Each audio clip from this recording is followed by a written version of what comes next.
Em nome do Pai que me criou, em nome do Filho que me resgatou, em nome do Espírito Santo que me santificou, divina vontade, reina na minha vontade. Ó minha mãe, eu te amo e tu me amas, dá-me um gole da vontade divina para minha alma. Abençoa-me, mãe, para que eu possa fazer todas as minhas ações diante de vossos olhos maternais. Eu não sou nada, Deus é tudo, Pai, e eu te amo. Vinde, Espírito Santo, vinde por meio da poderosa intercessão do Imaculado Coração de Maria, vossa amadíssima esposa e nossa mãe. Vinde, Espírito Santo, vinde por meio da poderosa intercessão do Imaculado Coração de Maria, vossa amadíssima esposa e nossa mãe. Vinde, Espírito Santo, vinde por meio da poderosa intercessão do Imaculado Coração de Maria, vossa amadíssima esposa e nossa mãe. Amém. Suprema Majestade, eu venho em sua divina vontade, em nome de todos, do primeiro ao último homem que existirá na terra, para dar a ti as homenagens que tens direito, as adorações, os louvores, o amor que cada criatura lhe deve, as ações de graça e fazer todas as reparações por todos e por cada pecado. Vem, Senhor, na tua divina vontade, dou-te a minha vontade humana por meio do Imaculado Coração de Maria, que possui todos os dons e os frutos da divina vontade. Dá-me a tua divina vontade, vem, divina vontade, nesta ação que estou a fazer e em todas as ações que farei durante este dia. Amém, Fiat. Meditação e partilha do Livro do Céu da Serva de Deus, Luísa Picarreta. A cruz forma a encarnação de Jesus no seio das almas e a encarnação da alma em Deus. 22 de dezembro de 1903. Encontrando-me em meu habitual estado, veio meu adorável Jesus crucificado, e tendo-me participado suas penas, enquanto eu sofria, me disse: minha filha, na criação eu dei à alma minha imagem, na encarnação dei minha divindade, divinizando a humanidade. E no mesmo ato em que se encarnou a divindade na humanidade, naquele mesmo instante se encarnou na cruz.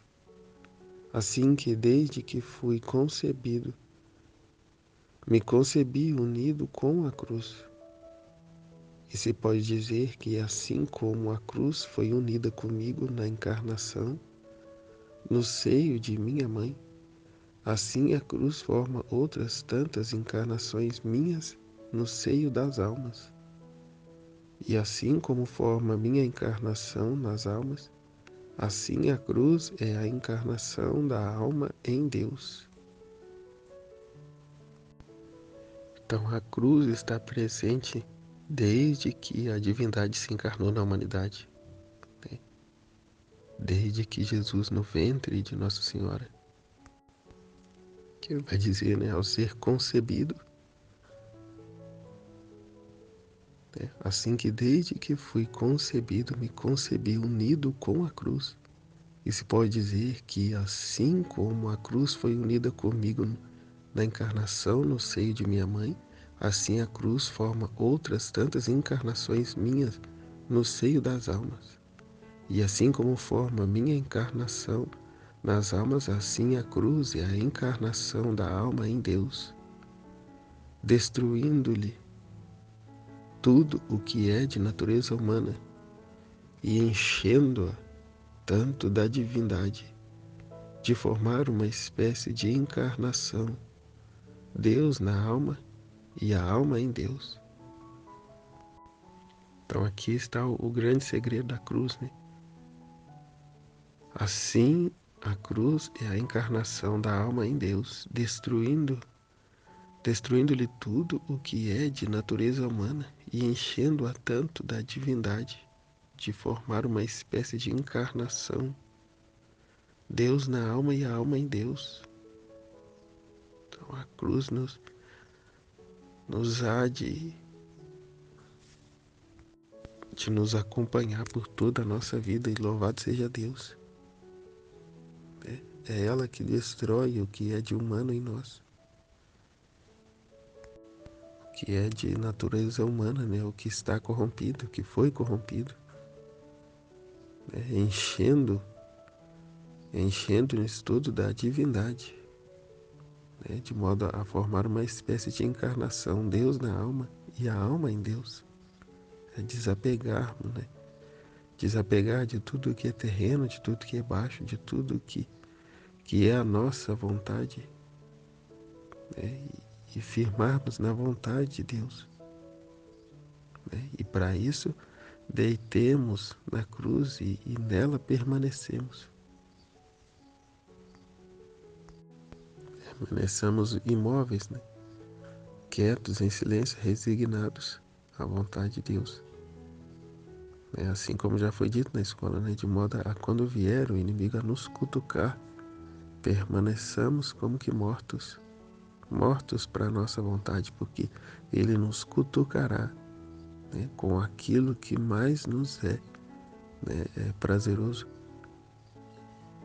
Aquilo que é a fraqueza de cada um é nesse ponto que será tocado.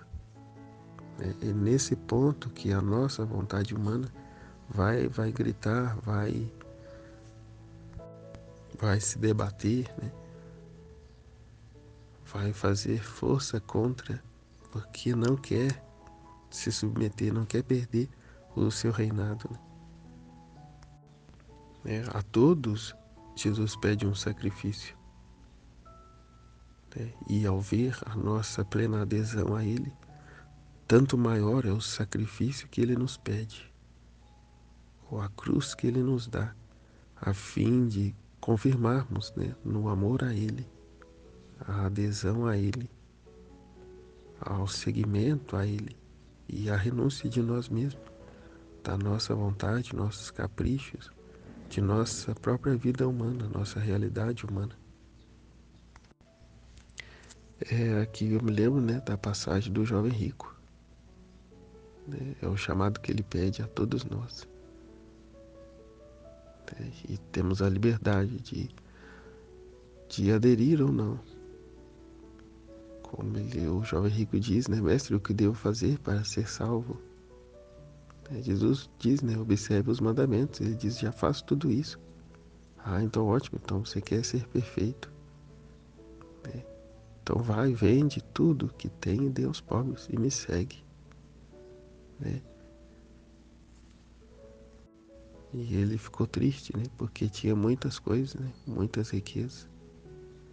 E assim o é com cada um de nós, né? Pensamos ser ricos, né? Apegados àquilo que temos. E ele diz, né? Vai, vende tudo, dê aos pobres. E vem e me segue, né? Aqui não diz de coisas materiais, né? Mas às vezes nosso grande tesouro é um sentimento, uma circunstância que vivemos, cuja qual não queremos largar mão, né? Cuja qual a gente pode, né, Deus nos livre de colocar na balança, né? Deus numa ponta e o nosso querer, o nosso apego na outra, né? E fazermos esse balanço, né? Julgando que alguma coisa terrena possa ter, né, possa ser pesado com Deus numa balança. Mas a vontade humana faz isso, né? Faz a gente avaliar, né, o que será mais vantajoso, o que será, né, mais proveitoso. Fato é que não se trata de vivermos a vida para nos satisfazer, né, para nos realizar como pessoa. Como Jesus disse, né, de que adianta ganhar o mundo inteiro se vem a perder a sua alma? De que adianta ter tantas coisas se não tem o principal, que é Deus, né? Na nossa vontade humana deixamos a Deus de lado para vivermos os nossos apetites, os nossos quereres. Deixamos o tudo para ficar com um prato de lentilha. Melhor passar fome e permanecer, né? Continuar a buscar o tudo. Melhor renunciar a tanto e tantas as coisas, e todas as coisas, para permanecer com tudo e desse tudo receber o que nos é necessário, do que Ele quer que tenhamos. E assim seremos verdadeiramente felizes. a partir daquilo que é a vontade dele, né? A buscarmos aquilo que é a vontade dele, que nos é dado por ele. Então Luiz vai dizer, né? Eu fiquei como extasiada ao ouvir que a cruz é a encarnação da alma em Deus. E ele repetiu, não digo união, mas encarnação, porque a cruz se intromete tanto na natureza de chegar a transformar a mesma natureza em dor, e onde está a dor, aí está Deus. Sem poder estar separados Deus e a dor. E a cruz, formando esta espécie de encarnação, volta à união mais estável e muito difícil a separação de Deus com a alma, assim como é difícil separar a dor da natureza, né? Uma vez que rompe, né? A gente rompe de dar a essa natureza aquilo que ela anseia, né? Porque não se age pelos sentidos, mas pela razão, né? Aquilo que é muito prazeroso e proveitoso, né? Satisfatório à natureza, em muitos dos casos é uma grande ofensa a Deus, é contrária a Deus. Como já disse São Paulo, né? A carne é rebelde a Deus, né? Ela não se pode agradar a Deus, né, com a carne. Ela se opõe ao Espírito, porque vive e quer viver dos seus apetites baixos, né, daquilo que é contrário ao Espírito, contrário a Deus. É o que se diz, né, no livro do céu, que a vontade humana é a chave do inferno. Então, até que essas verdades criem carne em nós, a dor será sempre grande, né? Uma dor de morte. Porque, como disse, a carne quer, né? Porque até então vivemos, né, sob o domínio dela, né? Atendendo às suas sugestões, que muitas vezes unida ao diabo, né? Uma vontade diabólica. Então, como eu dizia antes, a cada um de nós Jesus pede um sacrifício. A uns é por meio de uma grave enfermidade, outros é a perda de um ente querido, a qual tínhamos demasiado apego, e assim tantas e tantas outras situações, né? Há aquele homossexual, né? A libertação, a vivência da castidade, ao que se inclinou ao adultério, né? Também a fidelidade à sua esposa. Então, em todos os sentidos, é retornarmos à ordem, é vivermos aquilo que Deus nos propõe, né? Nos pede, e sermos fiéis a Ele. E assim sendo, cada um tem a sua cruz a carregar. Penso que o homem jamais entenderá a cruz que uma mulher precisa carregar, né? E igualmente a mulher nunca pode compreender, né, a cruz que o homem tem a carregar. Digo no sentido do homem, a renúncia, a morte que o homem precisa viver, a renunciar à companhia de alguém para viver para Deus. Que eu entendi, né, essa semana, que, né, venho a entender, a refletir melhor, né, que nunca estamos sem cruz, né? Aquela pessoa que decide se casar, constituir família e viver uma vida a dois, lá está as cruzes, né, de um relacionamento, dos deveres, né, de estado de um homem casado, de constituir, de cuidar da família, né, de prover o lar, né? A cruz está lá.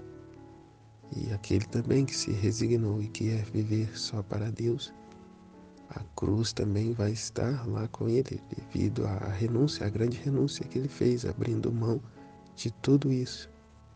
Porém, com resultados diferentes. Né? Se eu busco a minha satisfação mais que a satisfação de Deus, aí os frutos, né, são amargos, defeituosos e até mesmo vir a ser estragados. Né? Quando buscamos a nossa satisfação, né, ignorando aquilo que é a vontade de Deus para nós, cuja qual Ele já nos havia mostrado, né, antes o que era, né, a sua vontade. Né? Porque é diferente, né, quando se busca a vontade de Deus que está em concordância com a vontade dele, aí sim vem o fruto verdadeiro, né? O fruto saudável, a felicidade, apesar de, né, apesar da cruz. É aquilo que vai dizer, né, do caminho vocacional. Né? É a gente se pôr em oração para discernir o que é a vontade de Deus, né? Para cada um de nós, se é a vocação, né, matrimonial ou a vocação religiosa, a vocação, né, sacerdotal ou vocação de um leigo celibatário. É o diálogo que Pedro tem com Jesus, né? Se, se o casamento é tão assim, né, melhor que permanecesse solteiro, que Jesus vai dizer para ele, né? Mas nem todos entendem isso. Né? Alguns são tão inclinados, né, a determinadas situações que não suportam estar sozinho. Né? E não preenche esse vazio com Deus.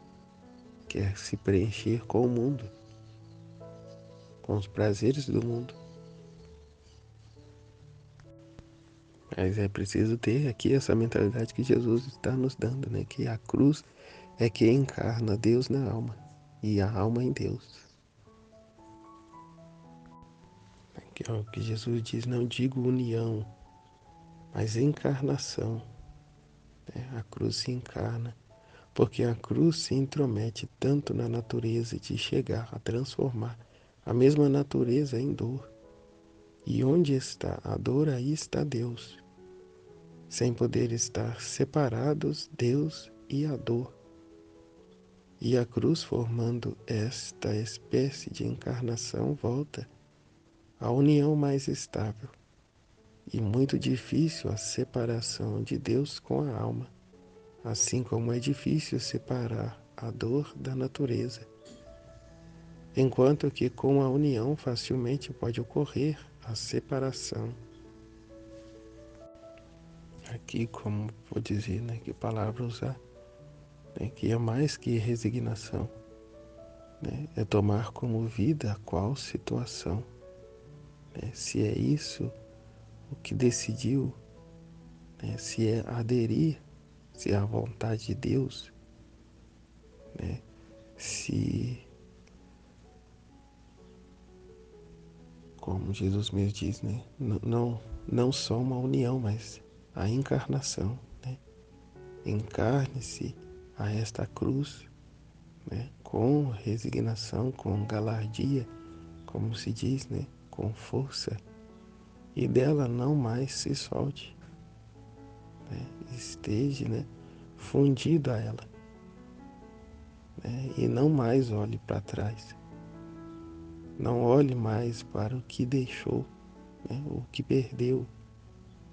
Né, esse que é o problema, não se olha o que perdeu, mas olha adiante, olha o que ganhou, né, o que tem ganhado. E o que se ganha não é senão o próprio Deus. Ou como vai dizer aqui no trecho, a encarnação de Deus na alma e a alma se encarnar em Deus, mas não fica olhando para a cruz, né? fica olhando para trás, para a dor, fica olhando para a dor ao invés de olhar para Deus, chorando o que perdeu, né? Com saudades das trevas em que se viveu, né? E não é grato, não valoriza, não saboreia o que tem já recebido de Deus. Como eu dizia no começo, né? É impossível colocar na balança, né? Deus de um lado e o mundo do outro. Os prazeres, a vontade da carne no outro.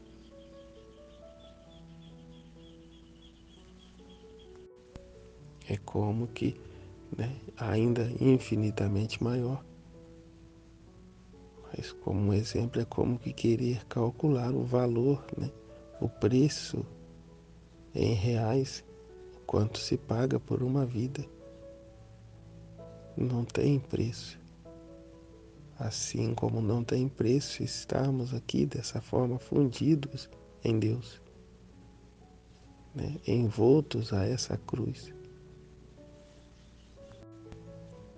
E continua o trecho, né? Dito isto, desapareceu. Mas pouco depois voltou no momento de sua paixão, quando foi coberto de opróbrios, de ignominias, de cuspidos. E eu lhe disse: Senhor, ensina-me, que coisa posso fazer para afastar de ti estes opróbrios e restituir-te as honras, os louvores e as adorações? E ele disse: Minha filha, em torno de meu trono há um vazio, e este vazio deve ser preenchido pela glória que me deve a criação. Por isso, quem me vê desprezado pelas outras criaturas e me honra, não só por si, mas pelos demais, me faz renascer as honras neste vazio. Quando não me vê amado e me ama, me faz renascer o amor. Quando vê que cúmulo as criaturas que cumulo as criaturas de benefícios e não me reconhecem e nem sequer me agradecem, e ela me agradece como se lhe tivessem sido feitos os benefícios, faz-me renascer neste vazio a flor da gratidão e do agradecimento, e assim de todo o resto que me deve a criação, e que com negra ingratidão me nega. Agora, sendo tudo isto uma superabundância da caridade da alma, que não só me devolve o que me deve por si, senão que o que transborda de si me faz pelas outras, sendo esta glória fruto da caridade, estas flores que me manda neste vazio, em torno de meu trono, recebem uma cor mais bonita e a mim muito agradável, né? Preenchemos esse vazio em torno do trono de Deus quando fazemos a Ele o que os outros não fazem, o que os outros não têm coragem de fazer, não se dispõem a fazer, o que amam a si demasiadamente, né? Que Deus, que nada, eu vou é curtir a minha vida, né? E assim vai, né? E assim permanece lá o vazio em torno do trono de Deus. E quando agimos, né, de modo a reparar isso, a dar a Deus aquilo que os outros não dão, né, é o que ele diz: essas flores que me manda neste vazio, em torno de meu trono, recebem uma cor mais bonita e a mim muito agradável. Né? Ele sendo o rei, o dono de todas as coisas, vai dizer, né, que há um vazio em torno do seu trono. Por que há esse vazio? Onde estão aqueles cuja qual das mãos dele tudo recebe, que não voltam, né, nem para agradecer, que não estão ali nem para serem gratos? Como a passagem, né, dos 10 leprosos, apenas um voltou. E Jesus pergunta, né, mas não eram 10? Né? De 10, um volta, né, para agradecer. Então eis o porquê desse vazio em torno do trono de Deus. Querem curtir a vida, querem, gozar dos benefícios, roubar de Deus. E aqui na Divina Vontade de Jesus nos revela tudo isso, e nos convida a estar, a preencher esse vazio, a estar com Ele, a ser esse leproso que voltou para agradecer, de modo a ser grato e promover, a honra, o amor, a glória, o louvor a Deus. Como vai dizer, no trecho, faz renascer o vazio, a flor da gratidão e do agradecimento, e assim de todo o resto, de todas as coisas que as criaturas não correspondem, o Filho da Divina Vontade há de responder, a dar a Ele essa flor, assim de todo o resto. Me deve a criação e que com negra ingratidão me nega. Que vai dizer assim, agora sendo tudo isto uma superabundância da caridade da alma, que não só me devolve o que me deve por si, senão que o que transborda de si me faz pelas outras, sendo esta a glória, fruto da caridade, estas flores que me manda neste vazio, em torno de meu trono, recebem uma cor mais bonita e a mim muito agradável. Então ele nos chama a não mais estar longe dele, a não estarmos distante do trono dele, porque não temos para com ele o que conversar, o que dizer. Mas já aqui em vida ele nos dá esse conhecimento, a fim de que por toda a eternidade estejamos em torno do seu trono, tendo compreendido, a tua vida, os ensinamentos que ele nos deu, a estarmos eternamente, em torno de seu trono, correspondendo a ele, ao amor dele, não só por si, mas por toda a raça humana, do primeiro ao último homem, se corresponde em amor a ele. Os filhos da divina vontade hão de corresponder a esse amor, que ele não recebeu dos outros. Que, como ele diz, uma superabundância da caridade da alma, que não só me devolve o que me deve por si, senão que o que transborda de si me faz pelas outras, sendo esta glória fruto da caridade. Estas flores que me manda neste vazio em torno de meu trono, tornamos um com ele. O que vai dizer, o que Deus é por natureza, o Filho da Divina Vontade, passa a ser por graça. Que através da cruz matamos a nossa natureza e adquirimos a natureza de Deus. E daí vem o amor, a dor, o sofrimento, venha o que vier, louvado seja Deus. Abracemos a cruz, vivamos fundidos a ela, de modo a preencher esse vazio que há em torno do trono de Deus. E não a olhar o sofrimento, mas aquilo, o fruto que dele, o fruto que ele produzirá, que não é outra coisa senão essa vida divina, em nós, essa encarnação de Deus em nós.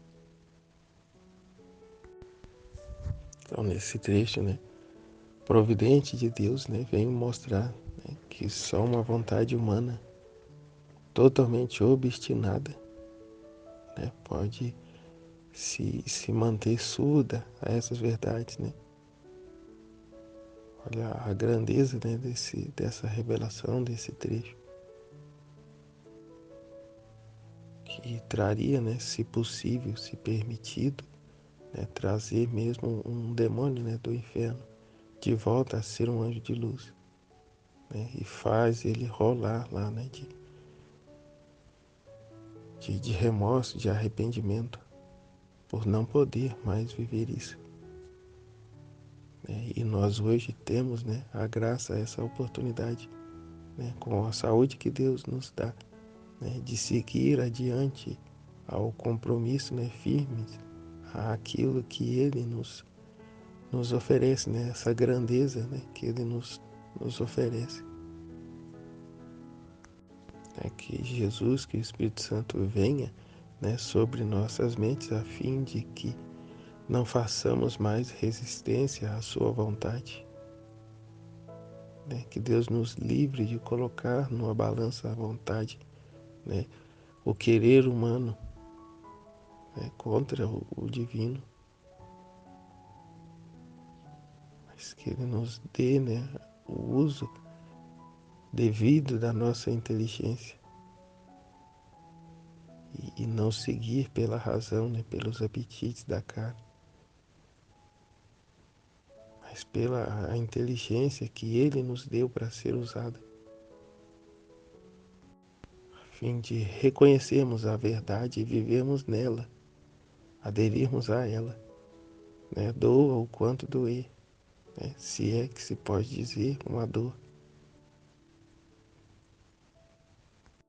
né? Dor essa que é salvífica, é santificante, é como diz o trecho, né? É o que encarna Deus na alma, e a alma em Deus é tornarmos seres divinos, divinizados, e a dor é para tirar toda a impureza que há em nós, né? Que é o que Jesus fez, né? Se submeteu à sua paixão a fim de salvar, de limpar, de purificar a criatura humana. E temos a graça de unirmos a Ele nesse trabalho, né? De não só por nós, mas por todos, na divina vontade de ser um co-redentor com Jesus, ser participantes da sua missão, desse plano divino. Jesus, eu confio em vós, em nome do Pai, do Filho e do Espírito Santo. Amém. Fiat, fiat, fiat.